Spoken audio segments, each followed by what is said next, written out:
ٹھیک ہے. اس نے قرضوں پر سود کی ادائیگیوں کے لیے 8,207 ارب روپے مختص کیے گئے ہیں اور اقتصادی ترقی کا جو ہدف ہے 4.2% مقرر کیا گیا ہے، جبکہ 14,131 ارب روپے کا ٹیکس ہدف مقرر کیا گیا ہے.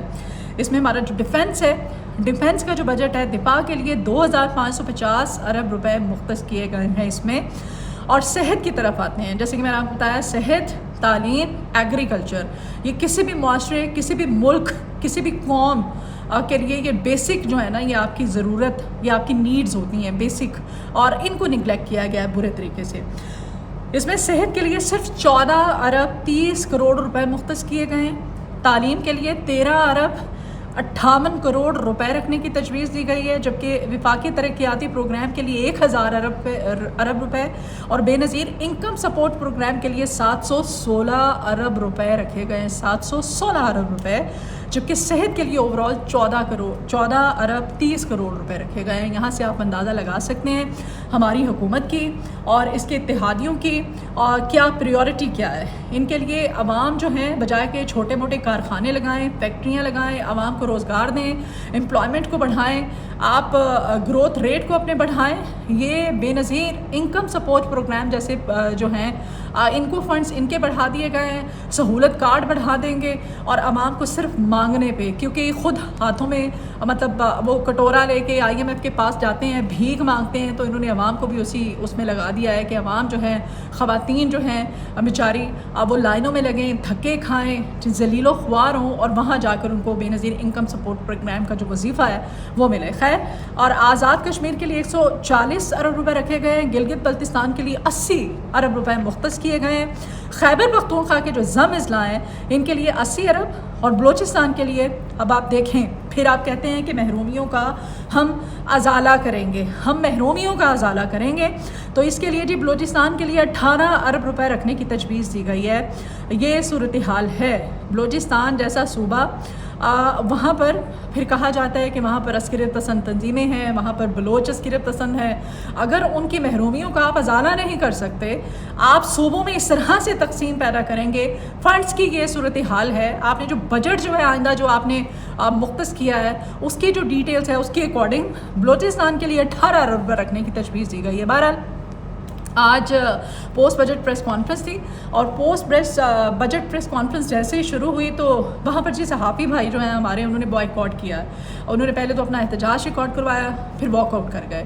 اور محمد اورنگزیب صاحب جو ہیں کافی دیر تک پریس کانفرنس شروع نہیں ہوئی، انتظار کرتے رہے. انہوں نے ان کے پیچھے لوگ بھیجے اپنے، آ کے جا کے ان کو منا کے لے کے آؤ، ان کو راضی کرو. یہ کیا کہتے ہیں؟ تو صحافی کہتے ہیں جی وہ جو IMF کا چونکہ مشروط، یہ IMF سے مشروط بجٹ ہے نا، تو یہ اس میں جی کچھ ٹیکنیکل پوائنٹس ہوتے ہیں، ٹیکنیکلٹیز ہوتی ہیں، وہ اس پہ بریف کرنا ہوتا ہے. بیسیکلی یہ جو اکانومی کی جو بیٹ کرتے ہیں ہمارے صحافی بھائی، ہمارے جو رپورٹرز بھائی ہیں، تو ان کو وہ کہتے ہیں جی ہمیں اس پہ حکومت کی طرف سے سرے سے بریف ہی نہیں کیا گیا، ہمیں بتایا ہی نہیں گیا کہ ہو کیا رہا ہے. تو کہتے ہیں جی جو حکومت کا رویہ، ہم نے کوشش کی تھی کہ ہمیں بریف کیا جائے، ہمیں بتایا جائے، تو حکومت نے ہمارے ساتھ اچھا سلوک نہیں کیا، تو حکومت کا یہ جو رویہ ہے اس کی وجہ سے ہم بوائیکاٹ کر رہے ہیں، اور وہ چلے گئے تھے. خیر، یہ صورتحال رہی.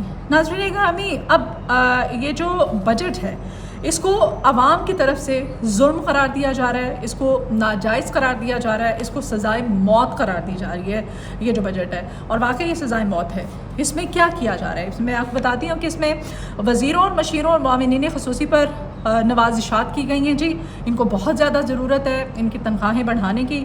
وفاقی کابینہ کے اخراجات میں 2 گنا اضافہ کیا گیا ہے. وفاقی وزراء اور وزرائے مملکت کی تنخواہوں اور مرات میں اضافے کے لیے بجٹ 27 کروڑ سے بڑھا کر 50 کروڑ روپے کر دیا گیا ہے. اچھا، پھر مشیروں کی تنخواہوں اور مرات میں اضافے کے لیے بھی بجٹ 3 کروڑ 70 لاکھ سے بڑھا کر 6 کروڑ 31 لاکھ روپے کرنے کی تجویز دی گئی ہے. معاونین خصوصی جو ہے ان کا بجٹ بھی 4.25 کروڑ روپے سے بڑھا کر 11 کروڑ روپے کرنے کی تجویز دی گئی ہے. قومی اور صوبائی اسمبلی اور سینٹ کے بجٹ میں بھی ریکارڈ اضافہ ہوا ہے. قومی اسمبلی کے بجٹ میں 28%، جبکہ سینٹ کا سالانہ بجٹ جو ہے اس میں 25%، اور وفاقی ملازمین کی تنخواہوں میں 10% اضافہ اور پینشن میں 7% اضافے کا اعلان کیا گیا ہے. ٹھیک ہے جی، آپ سرکاری ملازمین جو ہے ان کی تو پھر ہر سال جو ہے کسی نہ کسی مد میں کسی نہ کسی طرح سے تنخواہیں بڑھ ہی جاتی ہیں، چاہے کم ہی صحیح. لیکن ہم جو پرائیویٹ سیکٹر کے امپلائیز ہیں ہمارا تو اللہ ہی حافظ ہے. اور میں اس وجہ سے کہہ رہی ہوں کہ جو ہم سیلری بیس طبقہ ہے ہمیشہ وہی پاکستان میں پستا ہے. ہماری جو تنخواہیں ہمارے اکاؤنٹس میں آتی ہیں وہ ڈیڈکشن ہوتی ہے, کٹ کے آتی ہیں, ٹیکس اس پہ کٹتا ہے. اور ابھی یہ جو آپ کو بتاؤں کچھ ڈیٹیلز ہیں میرے پاس ایف پی آر کی. پچھلے 11 مہینوں میں جو ایف پی آر کی جانب سے جو رویہ ہے اب وہ تنخواہ دار طبقے کے لیے وہ یہ رہا ہے کہ تنخواہ دار طبقے کے سے 600 ارب روپے صرف پچھلے 11 مہینوں میں ایف پی آر نے وصول کیے ہیں. اور جو بزنس مین کمیونٹی ہے ہماری پاکستان کی جو کہ ابھی بھی رونا رو رہے ہیں ان سے صرف 65 ارب روپے ٹیکس جو ہے وصول کیا گیا ہے. 600 ارب اور 65 ارب ریشو آپ دیکھ لیں. کیونکہ بزنس مین تو یہ کہتے ہیں نا کہ بھائی ہماری وہ جتنا شو کریں گے اپنی انکم کو اتنا ان کا ٹیکس کٹے گا. وہ کہتے ہیں کہ جی ہماری تو انڈسٹری چلی نہیں ہے, ہماری تو انکم جو ہے گروتھ جو ہے وہ زیرو رہی ہے, تو پھر ٹیکس بھی ہم زیرو ہی دیں گے. اب ہم جو تنخواہ دار طبقہ ہے ہماری تنخواہ جو ہے وہ تو پتہ ہی ہے ہمارے اکاؤنٹ میں آنی ہے, تو جب آئے گی تو وہ آٹومیٹکلی ہمارا ٹیکس جو ہے وہ کٹ کر کے آئے گا. اور تنخواہ دار طبقہ جو ہے اس نے پچھلے 11 مہینوں میں صرف 11 مہینوں میں 600 ارب روپے ٹیکس دیا ہے. اور پاکستان کی جو بزنس مین کمیونٹی ہے انہوں نے صرف 65 ارب روپے ٹیکس دیا ہے. ناظرین گرامی, اگر یہ ملک چل رہا ہے تو صرف تنخواہ دار طبقے کی وجہ سے چل رہا ہے. یہ آپ کی وجہ سے چل رہا ہے, یہ میری وجہ سے چل رہا ہے. کیوں؟ کیونکہ اگر آپ ٹیکس نہیں دیں گے تو پھر یہ پہیہ کیسے چلے گا. سیٹ لوگ جو ہیں وہ اپنی عیاشیاں کرتے ہیں, اپنے کھیسے بھرتے ہیں, اور انہوں نے محکوم بنا کر رکھا ہوا ہے امپلائیز کو. 3 مہینے 2 مہینے سیلریاں نہیں آتی ہیں, اور اگر آتی ہیں تو پھر وہ ٹیکس جو آٹومیٹکلی ہمارا ڈیڈکٹ ہو کر آتا ہے.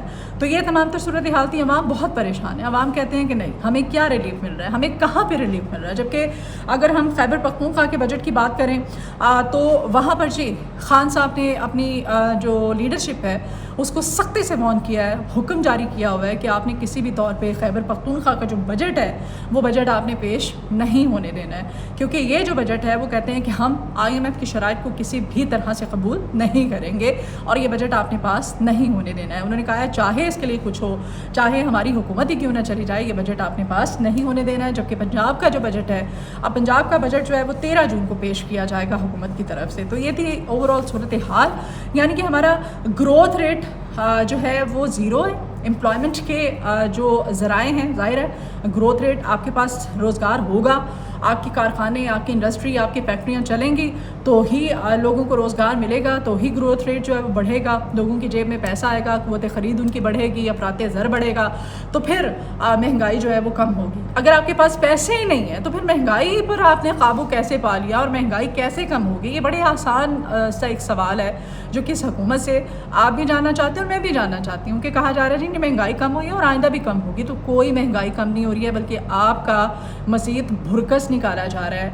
یہ جو بجٹ مسلط کر دیا گیا ہے اس کی وجہ سے آئندہ آنے والے دنوں میں آپ دیکھیں گے بجلی کی قیمتیں, پیٹرولیم مصنوعات, مہنگائی, اشیاء خورد و نوش یہ کہاں پر پہنچیں گے. اور پھر آپ پوچھیے گا اس فارم 47 کی حکومت سے, اس آئی ایم ایف کے مشروط بجٹ کے بارے میں کہ کیا ریلیف دیا گیا ہے, کہاں مہنگائی کم ہوئی ہے اور کیا کیا گیا ہے اس عوام کے لیے. یہ تھا بجٹ. اور بجٹ جو ہے پنجاب کا آپ دیکھیں کیا کیا جاتا ہے. 13 جون کو پیش ہونے جا رہا ہے, کیا ریلیف ملتا ہے, کیا ہوتا ہے. ولاگ سے اجازت دیجیے, آپ کے فیڈ بیک کی بہت ضرورت ہے, اپنا فیڈ بیک ضرور دیا کیجیے. اگر آپ کو ویڈیو پسند آئے تو اس کو شیئر بھی کیجیے گا. کمنٹ باکس میں آپ اپنی آراء کا اظہار بھی کر سکتے ہیں. آپ میرے چینل کو سبسکرائب کیجیے. اپنا بہت خیال رکھیے. اللہ حافظ.